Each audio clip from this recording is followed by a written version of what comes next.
Jeff Bezos, Elon Musk, Bill Gates. Probablemente conoces sus nombres. Probablemente sabes lo que valen.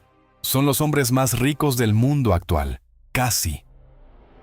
Porque hubo un hombre cuya riqueza era tan absurda, tan incomprensible, tan fuera de escala, que los economistas modernos simplemente se rinden cuando intentan calcularla.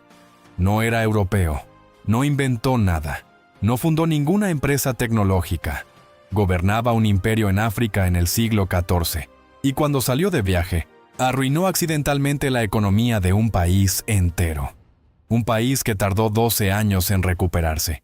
Su nombre era Mansa Musa. Y esta es la historia del hombre más rico que jamás ha existido. Para entender a Mansa Musa, primero necesitas olvidar lo que te enseñaron sobre el siglo XIV. En los libros de historia occidentales, ese siglo es la época de la peste negra, las guerras europeas y la Iglesia Católica controlando todo. Europa era un continente destrozado. Mientras tanto, en África Occidental, florecía uno de los imperios más ricos del mundo, el Imperio de Mali, un territorio que abarcaba lo que hoy son 9 países, 1 millón de kilómetros cuadrados, 40 millones de habitantes, en una época en que muchos reinos europeos tenían menos de 1 millón, y en el centro de ese imperio, 2 recursos que el mundo entero necesitaba: oro y sal. El Imperio de Mali controlaba más del 50% del suministro mundial de oro, la mitad. De todo el oro que existía en el mundo conocido, la mitad salía de las minas de este imperio. El oro que brillaba en las coronas europeas, el oro que financiaba las cruzadas, buena parte venía de aquí. Y todo ese oro llegaba a las manos de un solo hombre. Mansa Musa llegó al trono en 1312 porque su predecesor tomó una decisión extraordinariamente mala. El rey anterior estaba convencido de que el océano Atlántico tenía un borde, y quiso encontrarlo. Equipó 200 barcos de hombres y oro, y se fue.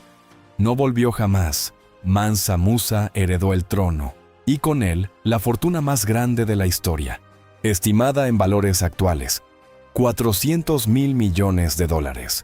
Para que entiendas la escala, Jeff Bezos en su mejor momento valía 213 mil millones. Mansa Musa lo doblaba. Pero la diferencia crucial es esta. Él no tenía una empresa que pudiera quebrar.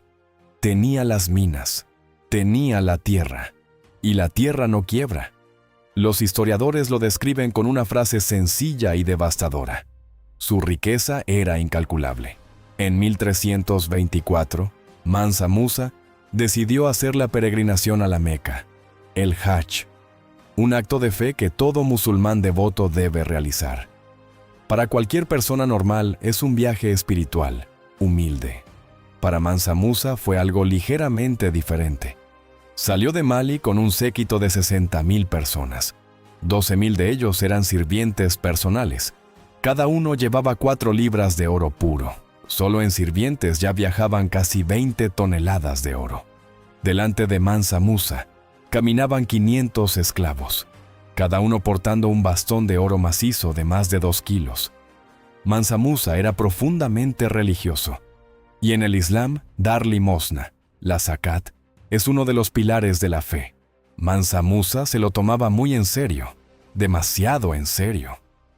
Al pasar por Egipto, por el Cairo, el centro del mundo árabe medieval, empezó a repartir oro a los pobres, a las mezquitas, a los mercaderes, a cualquiera que se cruzara. Un cronista de la época escribió que su generosidad era de una escala sin precedentes en la historia del mundo. Suena hermoso. Un rey rico que comparte su riqueza. El problema es que la economía no funciona así. Cuando hay demasiado de algo, ese algo pierde valor. La ley más básica de la economía. Mansa Musa aparentemente no lo sabía o no le importaba. En semanas introdujo en Egipto una cantidad de oro tan descomunal que el precio del oro se desplomó. Los mercaderes que habían acumulado oro como reserva vieron cómo su valor se evaporaba. La inflación se disparó. Los precios básicos subieron. Mansa Musa había destruido la economía de Egipto con su generosidad. Egipto tardó 12 años en recuperarse. 12 años, por las vacaciones de un rey. Los economistas modernos lo llaman un ciclo macroeconómico de un solo hombre. Cuando gastaba, creaba inflación. Cuando intentaba arreglarlo, pidió oro prestado a tipos de interés altísimos para retirar el exceso. Volvía a distorsionar los mercados. Era tan rico que su simple presencia rompía la economía de los países que visitaba. Ningún ser humano antes o después ha tenido ese efecto. De vuelta en Mali, Mansa Musa hizo algo que pocos gobernantes han hecho con su riqueza. La invirtió en conocimiento. Trajo desde Al-Ándalus a los mejores arquitectos del mundo islámico. Pagó a uno de ellos, un poeta y arquitecto andalusí, 200 kilos de oro solo por el viaje. Y con ellos transformó Tombuctú. Construyó la gran mezquita de Djinguereber, que todavía existe hoy. Construyó la Universidad de Sankoré, que llegó a tener más libros que cualquier institución de su época. Mientras la peste negra arrasaba Europa, en Tombuctú se debatía filosofía, astronomía y derecho. Su fama llegó tan lejos que los cartógrafos europeos lo incluyeron en sus mapas. En el Atlas catalán de 1375, aparece sentado en su trono, con una corona dorada y una pepita de oro en la mano. Los comerciantes de Venecia y Génova añadieron Mali a sus rutas solo para acceder a su oro. Y entonces, como todos los imperios, llegó el declive. Sus sucesores no tenían su talento. Las rutas cambiaron. Los portugueses llegaron a las costas africanas.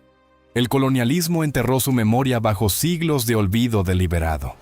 Hoy los historiadores recuperan su historia, y lo que encuentran es perturbador. Mansa Musa controlaba la mitad del oro del mundo, gobernaba 40 millones de personas, destruyó una economía con su generosidad, y la mayoría del mundo nunca ha oído su nombre. Jeff Bezos construyó Amazon. Elon Musk construyó Tesla. Son los más ricos de nuestro tiempo, y el mundo conoce sus nombres.